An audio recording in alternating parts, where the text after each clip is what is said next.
All right, we're live. Welcome to Dive into World Building, where the pre-show chat is so exciting that we get started late. But anyway, today's topic is continuity and consistency. And actually, when I thought of this topic, it was all about, people who are working in macro worlds, these gigantic worlds that have enormous timelines taking place in them. How important is it to be, maintaining continuity between the various things, especially when they're published at vastly different times? And how do you work towards that? And how do you be consistent? And how valuable is it? I guess those are some of the questions that I could think of to ask. I have a tangent to add to that. Yeah, tangent. My not indicting anybody in particular and not calling out any world in particular on this is help. It's going to cause a continuity problem in my world if I suddenly realize that my entire world building that I started decades ago is actually super problematic in modern terms. So what do I do about continuity versus not being looked at as a complete problematic asshole now? Ooh, that's a good question. I would also point out that a certain very well-known writer has basically thrown this out as, the omnibus writing that he has done. People have tried to make a coherent timeline, and it's impossible to do. And no one seems to care. Well, there are quite a number of people who have this kind of oeuvre where just Star Trek really not a whole lot of consistency, and people don't seem to care. Sometimes they don't care very much, and sometimes they seem to care a lot. And there might be actually reasons behind that. Certain kinds of properties seem to invite a deep form of geekery that demands continuity, and certain people, I mean. I think it's really problematic for authors, too, because we never know when to stop researching. And there was a meme on Facebook the other day that was like, when I read for fun, and I'm reading for the story, and blah, blah, blah, blah, blah. When I'm writing, I need to know what the income of a wool merchant in 1538 was, and I need it now.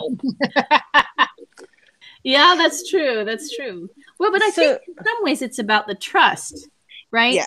The reader has to kind of trust the author on a level. Well, I mean, and a lot of times people just make that stuff up. So there's the rough guide on one side, right? Okay. Rough Guide to Fantasy, Rough Guide to Fairyland. I don't remember what the full title of that is. I am not aware of this, but go on. Somebody should look this up online while I'm babbling. Yeah. Somebody lovely wrote a whole thing about how if you're writing a pastoral fantasy, you should really take care of your horses. Yes. And not treat them like cars with legs. Yes. Because you don't talk about refueling your car and everybody just sort of hand waves, but we treat horses like they can just go on and on forever. So that's one side of it, of like trying to write a fantasy that actually works. And then, for instance, people geek Tolkien and try to make it work, but does it really? Well, I think it was sort of parable-ish, except that he really wants his languages to work, right? And then we have... I'm still really mad at Star Trek because I think they took out some of my favorite parts, like the way Klingon sounds. But I think it really depends upon how people are interacting with. Thanks, Morgan. With the meta of the story, and I have friends who are very big in Highlander fandom, and that is a very big, like, trying to reconcile all the timelines fandom, right? Yeah. And then if you come from comics book fandom, though, you're used to your milieu being completely rebooted constantly. Yeah. And so I think that what we really need is some honesty from the creators about whether or not the continuity is actually there. But we also have an issue currently where certain big name authors have suddenly claimed that such and such a thing was always this way or never that way. Yeah. And really, I think the question is, why are you disclaiming that? And so I think the judgment just ends up being about impact no matter what. Yeah. Well. Yeah, and that's definitely one of those intent is so not magic moments. Mm-hmm. I don't know. I guess I sat down the other day and started writing somewhere else in a world that I had already written in. Uh-huh. And I had to throw continuity out the window just to be able to write. Mm-hmm. And I will have to retcon it later, but it's going to have to happen somewhere after the first draft because I just couldn't do it and also write. It was going to stop me. Well, so this is an interesting thing. I think that one of the real challenges of creating a sense of continuity is that as you work with the world, your sense of it becomes more deep and more complex, right? Or certainly it can. I suppose it doesn't have to, but the longer you've worked with the world, the more the world can become deep and complex. There's time for that, right? And so, like, sometimes you'll start writing an exploratory draft of a novel that takes place in a world, and the world will be different at the beginning of the novel from what it looks like when you get to the end of the novel. And you're like, darn, I've got some revisions ahead of me. Yeah. Right? It's an interesting problem. And so, like, what happens if you succeed too early and your first book comes out and then you get to the fifth book and your concepts of the world is completely changed, right? Yeah. One of the aspects of that can be, oh, gee, I left out, any concept of social oppression, right? In which case you're like, oh, really? That's kind of, I should have had that in there. Now what? Right? You hope that your fans write fanfic that fixes it? I don't know. You write your own fanfic? Yeah. I mean, this is why I currently have a novel that I have rewritten the first chapter to now for the fourth time, because every time I let it sit for a while, I figure out another layer, and I'm like, oh, it would be a better story if. Well, yeah, and that does happen, especially when you're working in a really large and complex concept. It's like, gee, I have to rewrite chapter 1 again, and again, and again. Does it sound like I've been there? Yes, I've been there. I mean, I wrote like 6 different stories, and then I went, wait, actually, they all exist in the same world. I should rewrite that so they all actually exist in the same world. And so I think this is just the challenge that one has when one's writing, and also in most of us as we're writing, we become better writers because we don't have the problems we had from the previous draft, the previous story, the previous world. And so maybe you just write a fresh world. I don't know. Yeah. It makes me a tiny bit more sympathetic to showrunners. Mm-hmm. Notice I said tiny. But, like, when you start talking about continuity in film and just, like, how glaringly it jumps off the screen at you, that, I think we have a little bit more fudge room on the page. I mean, it depends on the reader, too. There's also the possibility of sort of throwing your narrator under the bus and saying, unreliable narrator. Yeah, well, that's true. That's a good point. Which may or may not work depending upon what kind of world building you were doing. But I mean, that is kind of the story anyway, right? Is that however you decide to tell the story, it is going to be confined to whatever viewpoints you used. So I'm going to go back to Pratchett for a moment because I like to do this. I love the way Pratchett does his world building, but we're seeing the world as viewed through Vimes and certain other viewpoint characters, and not, what does Dibbler's first client of the day think of the world? We don't know that. And Well, it it might depends be a on whether he really, bought something or not. but it might be a really important viewpoint, or it might not. Yeah. And this is the Chekhov's gun thing. This is the thing that we decide when we're writing, is which story are we going to tell? How are we going to tell it, and why? And I think the real question to me is, did you choose the right place to write the story from? Mm-hmm. Because Yeah, I have occasionally I issues find with out that I was telling the story from the wrong viewpoint. Mm-hmm. Oh, I Yeah, have I've done been told that I'm telling one of mine from the wrong viewpoint. The problem is that I don't want to tell it from the other viewpoint, and I made that choice on purpose. But Mm-hmm. I Kim Stanley Robinson's last one, not the last one, the one before that, that. where they go and colonize Alpha Centauri. Um, I totally thought he wrote that from the viewpoint of absolutely the wrong character. It's actually the problem I have with Down Below Station too. Like, I don't care about these people. And I Well, don't know why this really important story is being told this way. But I'm apparently the only person who feels that way about that book, and I'm totally okay with that. I've not read it, so I do not have an opinion. well, I mean, Likewise. so my experience was that I started writing a novel and I got 40% of the way through, and the whole outline was like ballooning into 5-chapter models, and I was like, the heck, I'm not doing this, right?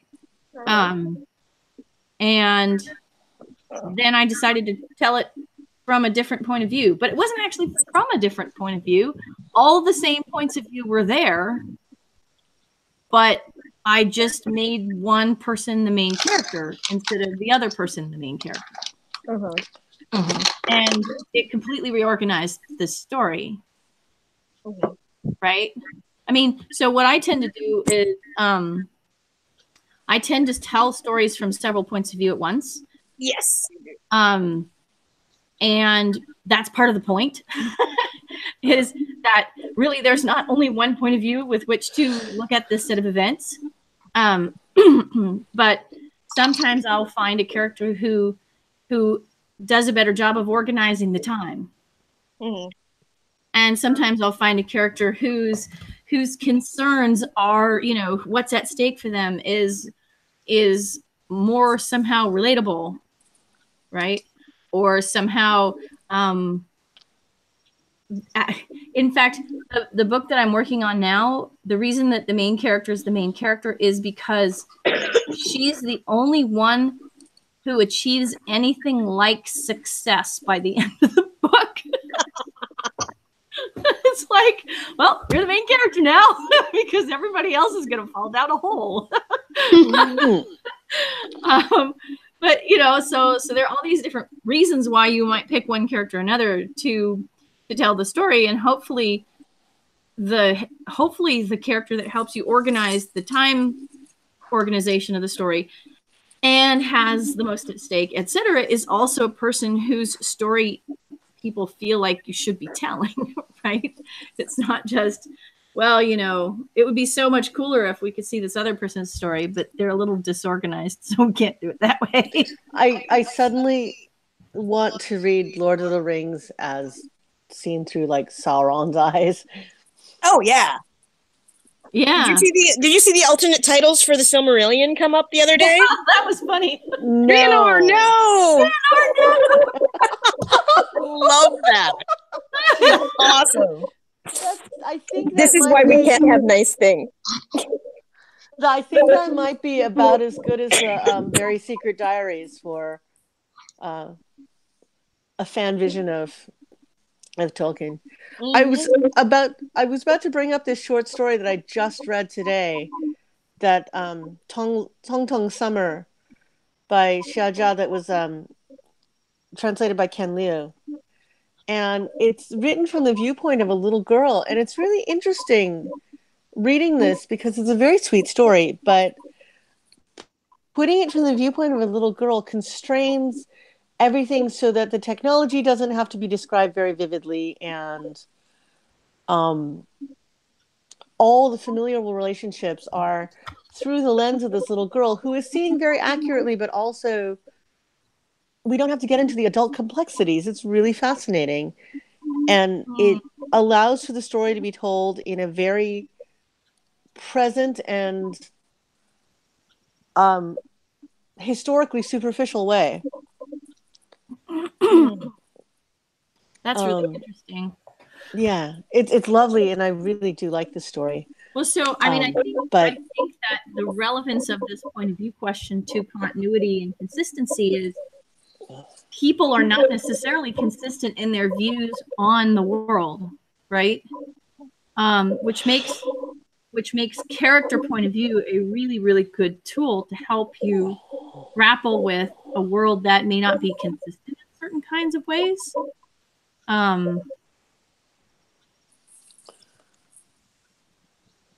Well, I am kind of wondering about, okay, dealing with a continuity issue by changing narrators, right? Because they're going to remember something different.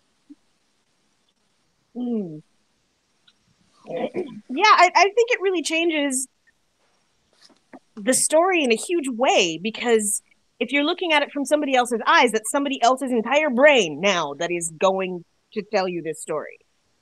And they're going to have different reflections and connections, and it's going to be a completely other thing. I'm not opposed to doing it, but in this particular instance I am, but in general, no. No, I'm just thinking about the fact that, like, my brother has a completely different idea of what happened at a certain event than I do. Yeah. Right. Or like, my Worldcon was totally not Juliet's Worldcon. Mine sort of was. So, you know, there are ways of handling that, I guess. Mm-hmm. I mean, I don't know what they are. But I think there's also an interesting question of what makes a reader engage in a more focused timeline and detail-centric reading than... Sorry, you guys, I just completely dropped out there for a minute. Hi again. We're talking about viewpoints still. Sure. I was just saying that I find it interesting to sort of look at why a reader or a fan base would get into a more detail-oriented reading than in sort of the happily swept along reading. But I'm also thinking about the difference between episodic media watching that we used to do and the binge watching that we do now, which allows us to be much more cognizant of continuity errors. Yeah. Yeah. I think whether there's more of a desire for consistency now. Yeah.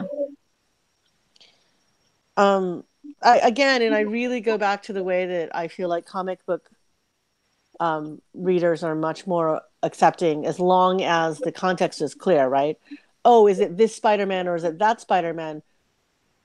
Woe betide the creator who screws up and doesn't reboot Spider-Man and gets, you know, a particular Spider-Man wrong. But there's space for multiple Spider-Mans, right? Yeah. At least as I understand it. And I'm watching this problem happen with Star Wars, where it's really morphed a bunch, but we're not admitting it.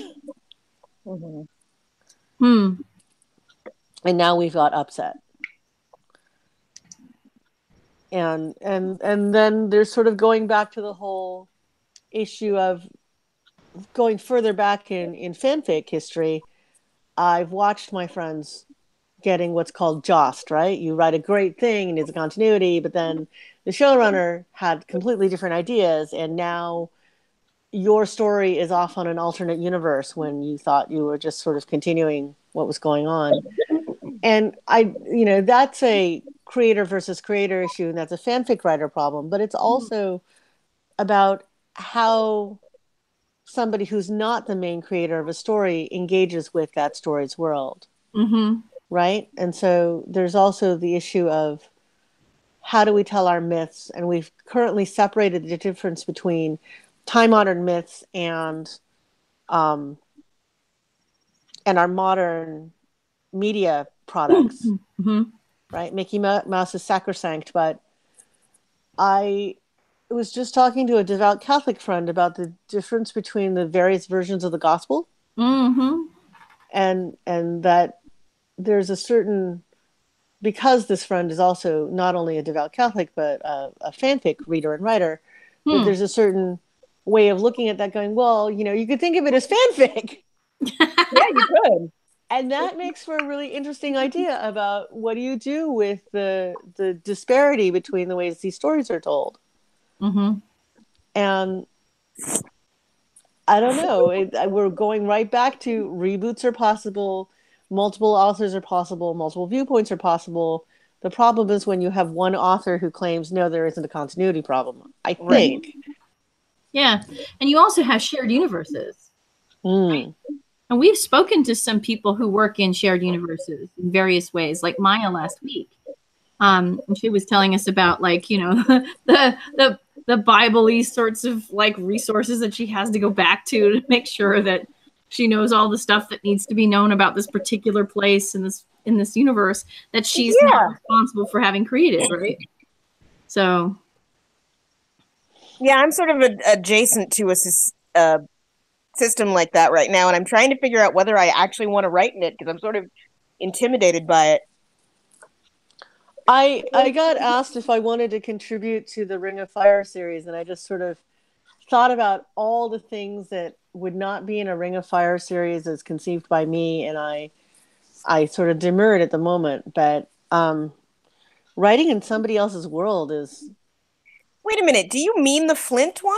yes. Oh, yeah, that was part of what we were talking about before. yeah, when you came in.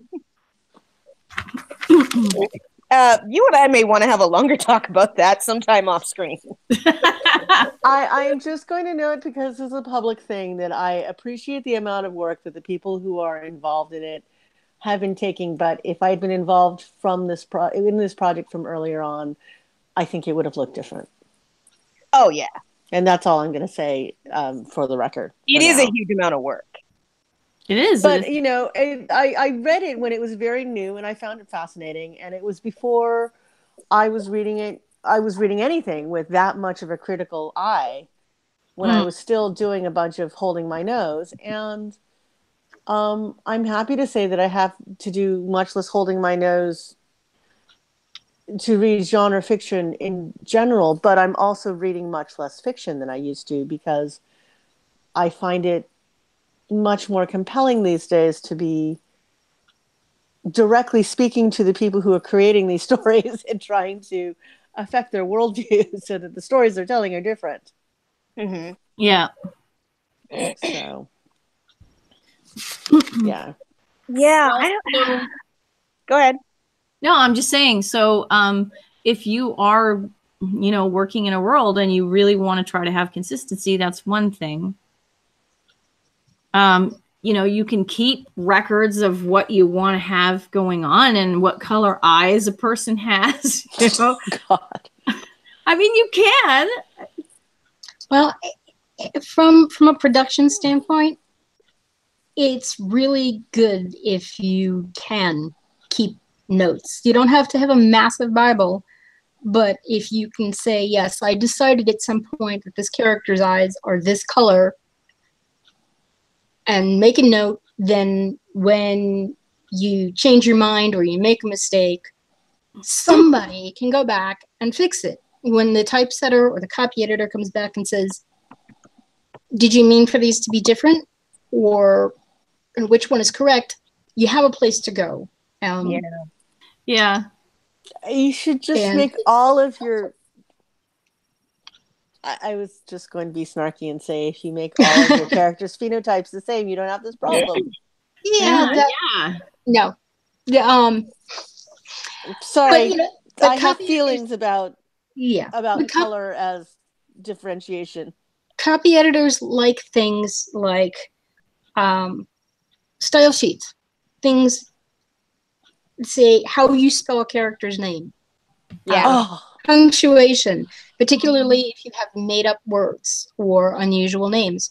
Yeah. If you spell a word, if you use a word 50 times and you spell it 4 different ways, you make a note of which is the correct way. It's okay to make mistakes as long as you have a place to go to say this is the right one, because if you don't, somebody's going to count up which is the most commonly used. And if it happens to not be the one that you meant it to be, that's too bad. And can I also point out that with writers is a lot easier now than it was 10, 15 years ago. Yeah. So, what were you going to say, Kate? Might be the same. I have forgotten that people do that in the backs of books. So I plowed through, I think, 2 books that had some, ethnic names. And then at the very end of the book, I'm like going through the Kindle, and you have to get past the last page so you can review it. All of a sudden, here's the glossary. Here's how you pronounce all these names. Well, of course I know how to pronounce all those names. But it hadn't occurred to me that, I should probably look for that. Yeah. Back, huh? Oh, come on. You didn't really think that apostrophe exclamation point. No, it was just Portuguese. It was fine. It was Portuguese, so you were all good. Yeah, pretty much. Well, these are the advantages of using actual world languages, because there's an actual pronunciation. Okay, while I hear you, I will also point out that I was so disillusioned and angry for years at Frank Herbert. Oh, dear. Yes. Because he was like, Chicabsa, this language I made up that just suspiciously looks exactly like French. And I read Thomas Covenant around the same time, and I was like, dude, you are stealing all of these words from another culture, and you have no idea what you're talking about. And that's a huge deal. Yeah. Coming from a language that's often stolen from for these things. Yeah. Yeah. Do it right. Do it right, and don't do it from your little guidebook, phrase book that you got from the bookstore. Yeah. Oh, yeah.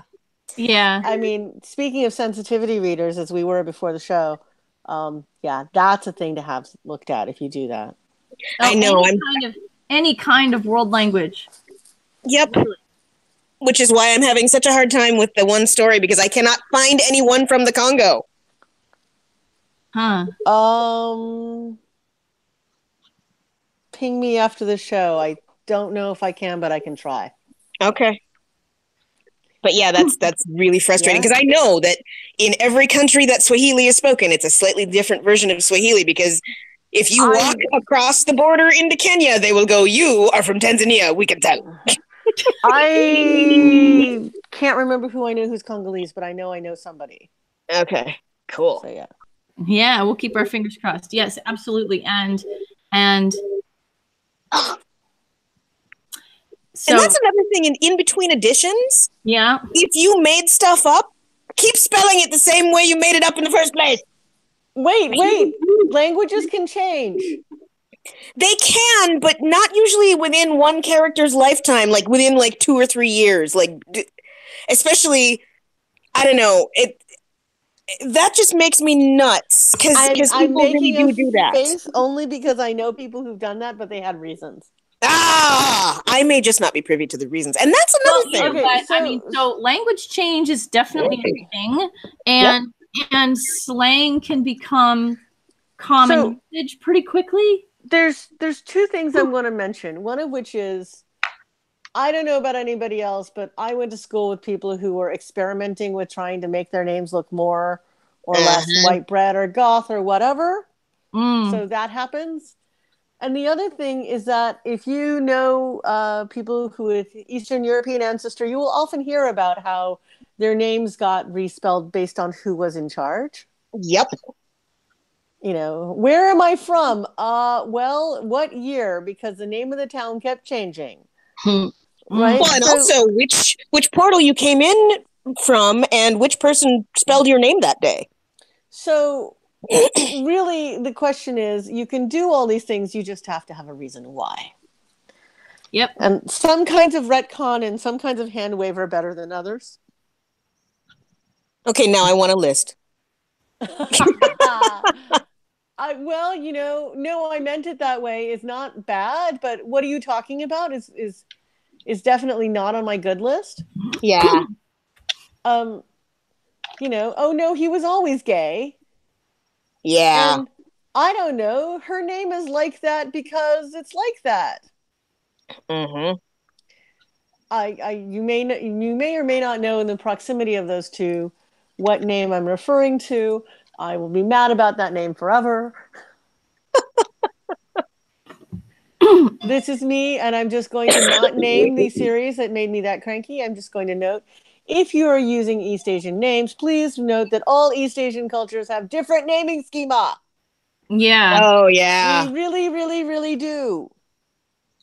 Yeah. And if you have twins or other things going on, please, please, Look please, it up. some families actually do certain kinds of related names and some people do not, but really know what you did. Yeah. But like the ways that family names work and the ways that individual names work, this is one of the things that will bounce me out of a story. Yep. Quickly. So I named my son for a person from Japanese history who actually during the course of his lifetime had like 5 different names. Mm-hmm. Because that was normal back in that era. Mm-hmm. But you want to be aware of that and to contextualize that. And if you did that with somebody modern, that would look really weird because we don't do that anymore. Right. Mm-hmm. And for instance, there's a whole issue of native names in the US and in other contexts globally of indigenous people and colonized people, of what naming schema end up prevailing and why and who gets given which names, right? Mm-hmm. Even for myself, just as a diasporan, my grandmother calls me something different than my mother calls me, than my peers call me. Yeah. Mm-hmm. And if we had a more traditional family, my brothers would have called me something different as well. Mm-hmm. And these kinds of things are really important. And so when you say, oh, well, if you get it from a different language, it's easier. Only if you do it all right. Right. If you make it up, you can actually just decide what the rules are.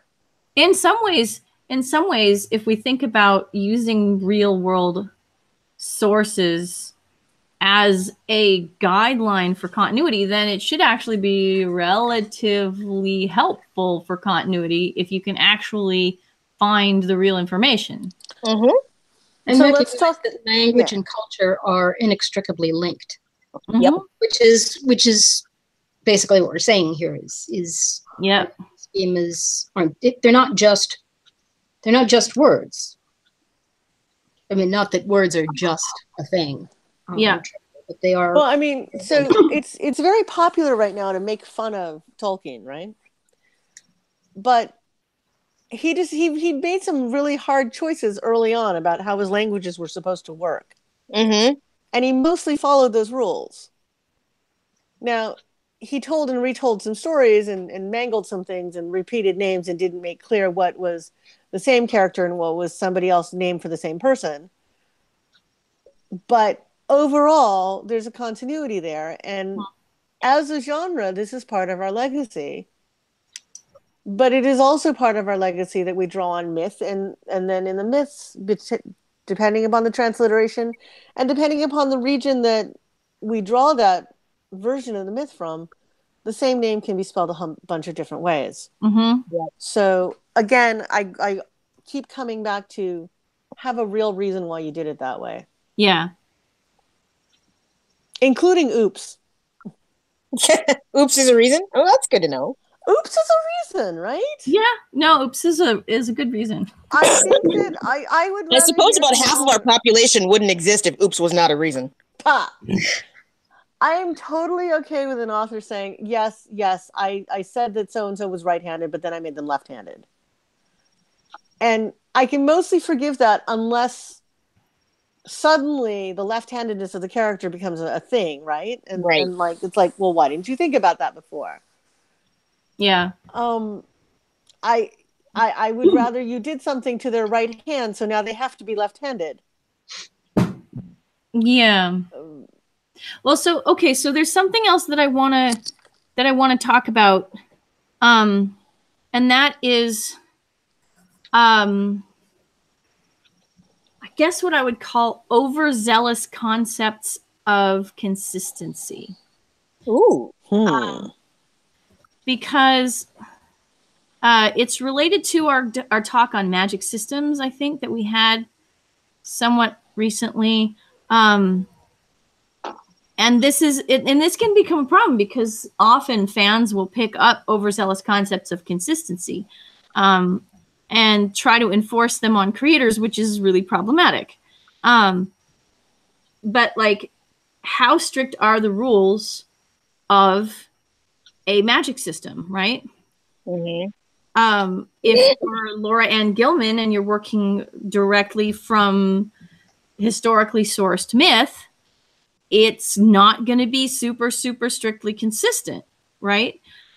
But I think, in fact, that what we have going on is there's a way in which culture is also internally inconsistent. All of its internal twists and turns make sense in their own way, right?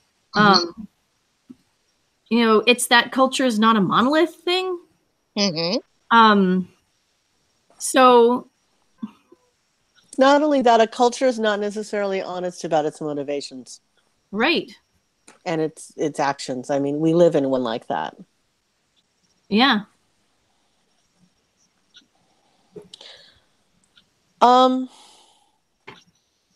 So yeah, so I mean, so if you're going to have little wrinkles that appear on the face of it to be inconsistent, and you have ways that they make sense that might become relevant later, that's cool. Uh-huh. I think. So there's a different. I guess what I'm trying to say is there's a difference between being inconsistent within your world and having a complex world that has, for example, subcultures and subcultures, and those can be consistent in their own way. Well, that's not necessarily doesn't have to conform to the larger frame. Right. And I'm going to add a third one, which I just read, which is the people in the story don't know what all the rules are. Mm-hmm. So neither does the audience. And I have a feeling that's actually harder to write than it looks, because the 3 people who wrote it were really, really good. Yeah. And it's a great book, but wow. And I kept waiting for them to do something that I would go, okay, I totally don't believe that that's possible. But you can't, because it sort of is possible, because nobody knows. This is knowledge sure. that has been lost in the deeps of time, and now we're sort of rediscovering it via trial and error. Yeah. Which actually, you might want to read that, because that has some relevance as to what you're writing. What is it, Kate? It's The Golden Key by Melanie Ron, Jennifer Roberson, and Kate Elliott. Nice. It's fantastic. It is splendid. I loved it. Okay, cool. I will make sure to check it out. I want to talk about the difference between hypocrisy and incongruity and discontinuity. Okay. Because in the current world we live in pretty much in every society, there's a bunch of hypocrisy going on. There's what people say is actually going on, and then there's what they're actually doing. And you can have a character who cares about that, or characters who don't care about that. But if you don't have anything inconsistent, I wonder, and I'm just sort of musing right now, I wonder if it ends up being sort of an uncanny valley of world building, in the same way that when you're doing sort of 3D modeled humans, you know, their eerie perfection makes it just unbelievable. Yeah. Is it necessary to have some of this error in order to create verisimilitude? I don't know. Is it? I mean, because like we could go back to the point of view question, right? You can definitely have people who are hypocritical inside a world, and yeah. Well, there's individual hypocrisies, but there's also culture-wide hypocrisies, right? Mm-hmm. I mean, there's this whole thing of, oh, if you work hard enough, you'll succeed, and then what the truth is of like class systems and stratification. Yeah. So I think the other question then becomes, where are you writing your story from? Yeah. Because the social stratum of your character really matters. Yep. And is your character meeting a believable amount of strife versus serendipity Uh-huh. based on their milieu? And that's not exactly a continuity issue, but for me as a reader, I think it comes into the same place where I'm thrown out of the world if a character's privilege or marginalization seems inconsistent with where I believe they ought to be based on the way the world has been constructed by the author. Sure.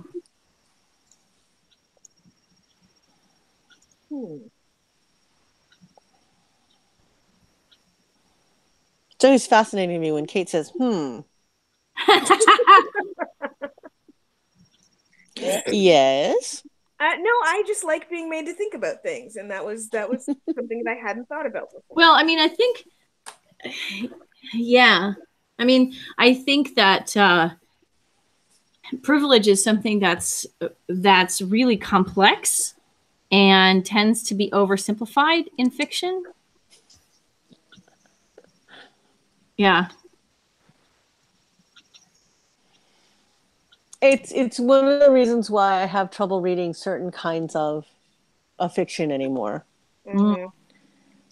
And I recognize the utopian impulses people have to write those pieces of fiction. But now we get back to that story that we were just discussing before that I'm not going to identify in detail about, you know, can you hold on a moment, sorry. And then there was a moment. See, I just ignore my Speaking cats. of continuity. Right? Speaking of continuity. There.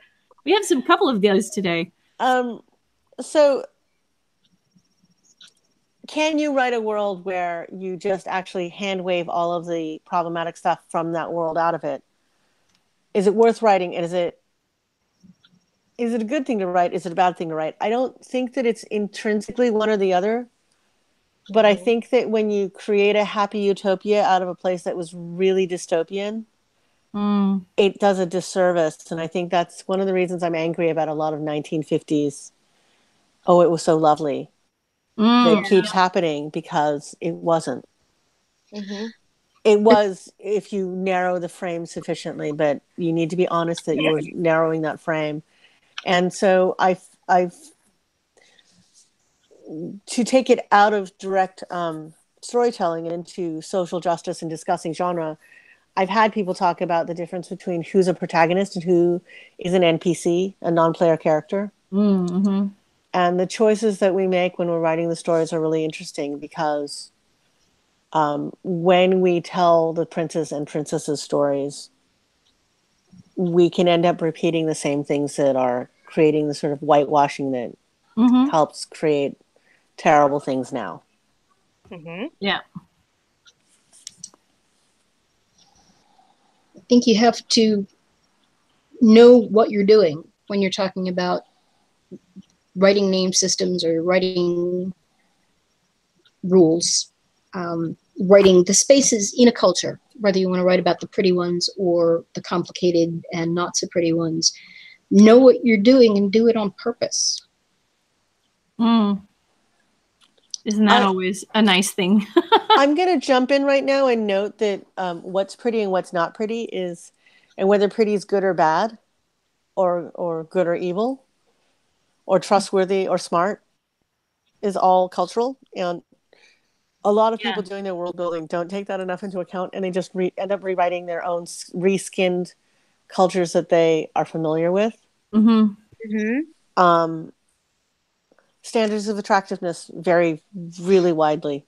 And I was just looking at a photo set that was supposed to be taken globally of, oh, aren't we all beautiful, all around the world. And what they did was they took pictures of people who had mostly Northern European body proportions and facial proportions and slightly different eye shapes and slightly different hairstyles, but it didn't really account for the fact that beauty is defined differently in different parts of the world, and that if you look at the surveys of, for instance, you can look at the colonization history of East Asia and the difference between who was considered a great beauty pre Western domination and post.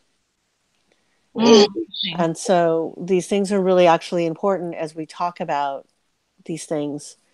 If a writer thinks that all women are considered beautiful because they have big, dark, limpid eyes, for instance, not mentioning who that is, it sets up a certain sort of centering in their standards, and it creates stories that reinforce certain worldviews that you may or may not want to be reinforcing.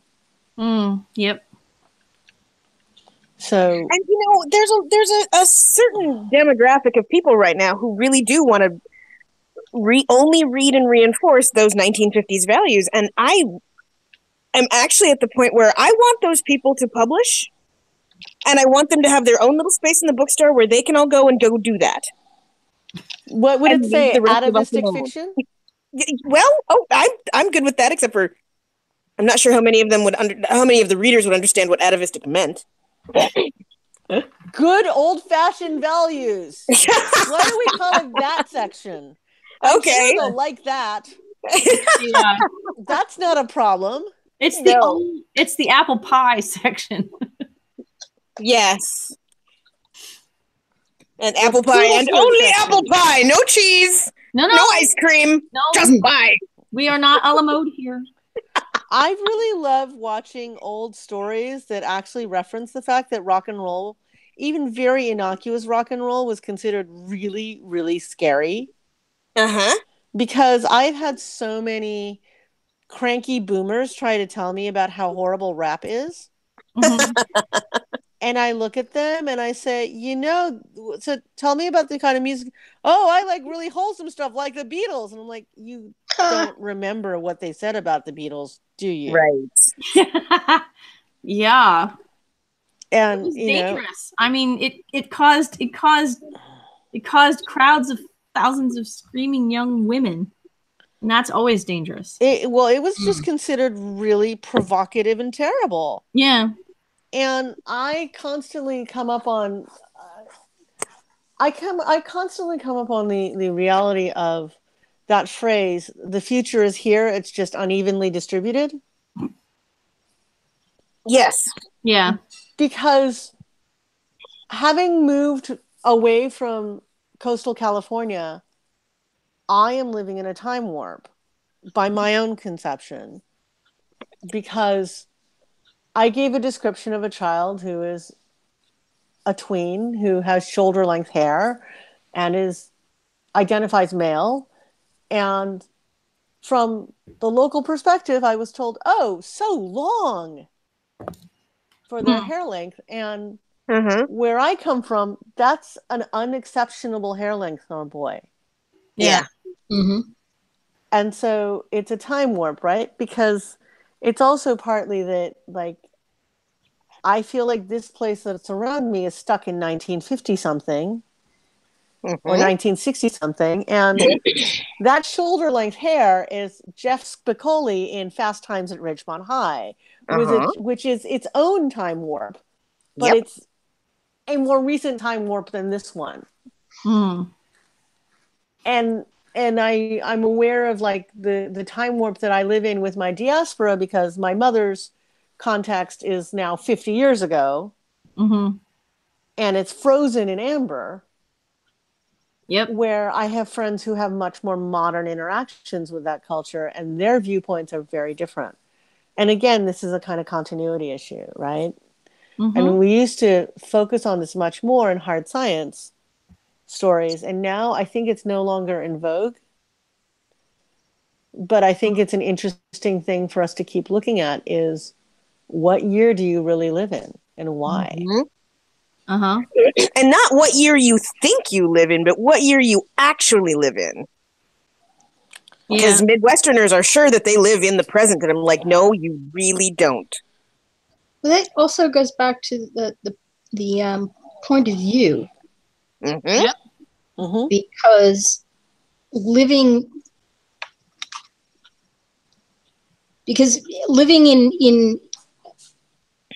in a year, being born in a year, and growing up in a particular period, you come up with different points of view than the person who was born. Well, your kids are going to have a different view of the year that you are all living in. Mm-hmm. Mm-hmm. Yeah. And it might look discontinuous, but you're in the same place. You're just looking at it from a different perspective. Well, I'm now at the age where I realized some years ago that I was no longer the primary linguistic influence on my children's vocabulary, which was a thing I was expecting, but was still a shock when it happened. Yeah. And now I'm part of that thing where I read online about, do you hear this thing all the young kids are saying, this yeet thing? And 2 weeks before, my children had tried to explain it to me, because they were just sitting here going, what do you mean you don't know this word, Mom? You know all the words. You just yeet it over there. And I'm going, yeet to me is like a Midwestern, did you eat yet? No. Right. I think it was Elliot Mason who recently said that yeet is the directional opposite of yoink. Yes. And it was Elliot. Okay, now I feel really old and disconnected. Somebody put this in the chat bar so I have a clue what's being said. I think my kids are too old to explain this. It is a post-millennial, I don't know what this generation is supposed to be called, Gen Z? Yeah. It is a Gen Z term, which means to have launched something violently and suddenly. Yeah. And I don't quite understand why it's necessary to have this word, but they all know it. Mm-hmm. And I don't know where it's spread from, because I don't watch enough of their media, because I find it excruciating. Yes. And I'm very aware right now, as I'm trying to write fiction, that I am not writing for the youngest generation right now. No. And if I want to write middle grade or YA, I'm going to have to re-immerse myself to understand, because otherwise I'm going to be writing period pieces pitched for whoever that is, and I will have as much relevance as Little House on the Prairie. Yeah. With Well, hopefully guys, fewer problematic places. Because this has gotten very interesting, but it's after 5 o'clock. We started late, we end late. We're good. We end late. It's all about what we talk about over here. Anyway, you guys are awesome. Thank you for all being here. I honestly have zero sense of what we're doing next week, but maybe let's talk about time travel. Speaking of inconsistency. Oh, God. Okay. I should probably... Oh, go ahead. Time travel is good. Yeah, that's going to be interesting, exciting. Okay. Yeah. And cause a lot of are you sure you want me to talk about all of my grumbles about time travel fiction and social justice? Yeah. You realize I have about 50% of that as well. Well, I mean, plus some new ones. Honestly, what are we here for? Also, you know what, Kat? It occurred to me while you were talking, when you said the Highlander stories, and it occurred to me that I have no idea what you're talking about. I don't know if you mean there can be only one, or we're doing Scottish wackiness. Oh no, I actually did. I'm sorry. I actually did mean the TV series. Okay. As far as I'm concerned, there was only one movie. Yes, thank you. There was only one movie, and everyone else is deluded. Thank you. They're from the Berenstain Bears dimension, I think. All right, you guys. Well, I'm going to stop the broadcast because my cat is getting all over me, and we will talk again next week. Okay, sounds good. We'll also talk after the broadcast is over. So thank you all for being here, and we'll do this again next week.